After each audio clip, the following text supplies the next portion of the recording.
Hi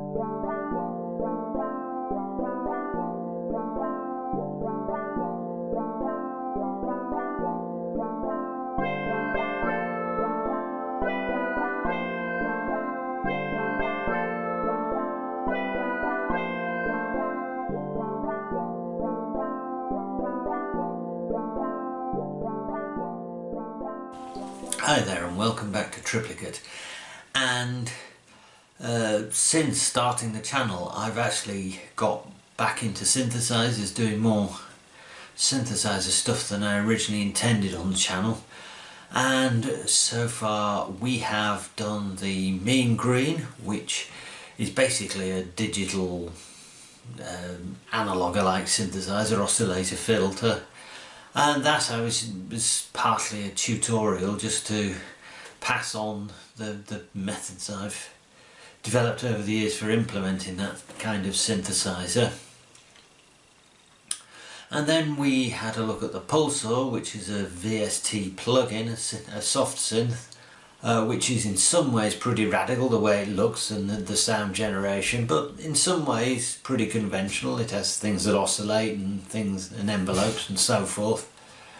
And I've always wanted to do a really radical synthesizer, something completely and utterly different. And now is the time, because I can do what I like and I don't have to try and sell it to anybody. So before I get into even designs, never mind implementing anything, I just want to give you a bit of the rationale behind what I'm going to do. So let's first take a look at a bit of the history of the synthesizer. Now, a few years ago I did some blogs on this, and if you want to read them in a bit more detail there are some links in the description. But basically, when electronics started using valves, engineers made oscillators, and then musicians and composers came along and said, "Ooh, can we use those oscillators to make music with? So can we control the pitch of them? Can we control the level of them?" So yes, then there were envelopes and LFOs, and then can we sort of modify the timbre of them? So then along came filters, and the modern synthesizer architecture was born. You have some sort of oscillator, sound generation bit, you have some sort of sound modifier, typically a filter or FM, and you have envelopes and LFOs to control those elements. And that's how a synthesizer has worked ever since. So we are going to ditch this architecture, throw it away, and do something completely different. Now, these elements, the oscillators and filters and envelopes, originally came in separate boxes which could be connected together to suit your needs with huge flexibility. Then along came Bob Moog and put them all in a box, pre-configured with the keyboard at the front, and a little twiddler, pitch bend twiddler, and that, ladies and gentlemen, is what the synthesizer's been ever since. We might have fancy touch screens and polyphony now, but basically that's what a synthesizer still is 50 years later. And if I might upset a few people, I always think the Mini Moog was probably the worst thing that ever happened to synthesizer design. But it got worse. Then along came MIDI. Now, when I first started using MIDI, I thought it was wonderful. I didn't have to rely on my erratic keyboard playing anymore. I could have, oh goodness, up to 16 parts going at the same time, all perfect, note perfect and perfectly in time. Wonderful. But unfortunately MIDI is a keyboard interface. It has a note on, key down, note off, key up, key velocity, aftertouch. It's a keyboard interface. So here's a non-keyboard instrument, what is generally known as a penny whistle. though, as Terry Pratchett points out, never anywhere been sold for a penny. However, let's play a note on this.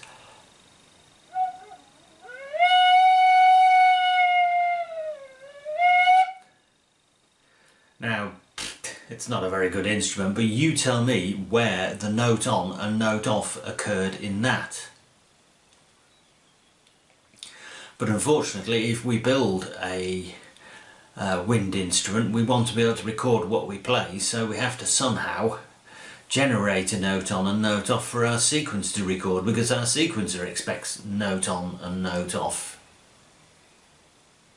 Now I know MIDI wind instruments exist, so yes, there are workarounds, it can be worked around, but we're having to fight MIDI, it's not working for us.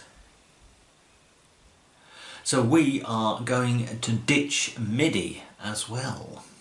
So this has meant that electronic music has become pretty much exclusively keyboard music. And if you look at other styles of music, say rock music has, well, guitar bass, but you have bass and drums as well, and of course keyboards. They play their part, and similarly jazz, well, you have a lot of wind and then some guitars and bass, and also keyboards, yes, jazz piano, yeah. And classical, yes, there is some great piano and organ music in the classical domain, but there's also a vast body of orchestral music, you know, violins and string instruments and brass instruments and so forth.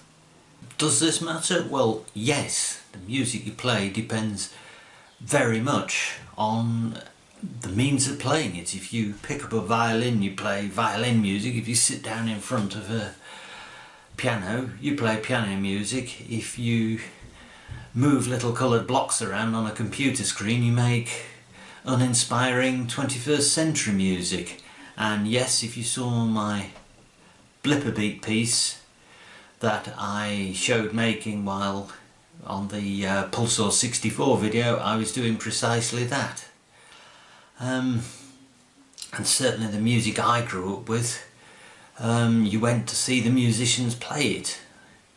That was the excitement of it, and somebody sitting in a little room like I do, moving things, just clicking mouse on a computer screen, just doesn't make interesting music.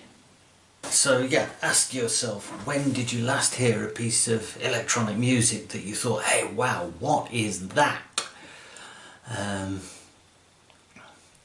And to me, EDM stands for extremely dull and mediocre. And when I first started thinking about designing a completely radical synthesizer, I sort of thought, well, what would the specification be? Okay, rather jokingly, I said, I want to design a synthesizer that you can play with your teeth, a la Jimi Hendrix. I want to design a synthesizer that features sweat somewhere in the specification. I want to design a synthesizer that your mother would disapprove of you owning. Oh yes, that's the one. So that's it for this video, just a quick intro, bit of background on where I want to go with this series of videos, this synthesizer design and build. So to summarise, we're going to make a synthesizer that doesn't have oscillators, LFOs, envelopes, filters, anything like that. We're going to make a synthesizer that most certainly doesn't have MIDI. We're going to make a synthesizer that most definitely doesn't have a black and white piano style keyboard. And we want to make a synthesizer that has a bit of attitude. So, as I say, that's it for this video. We are going to move on in the next video and consider what we actually want to do. So, until then, it's goodbye from Triplicate. Goodbye.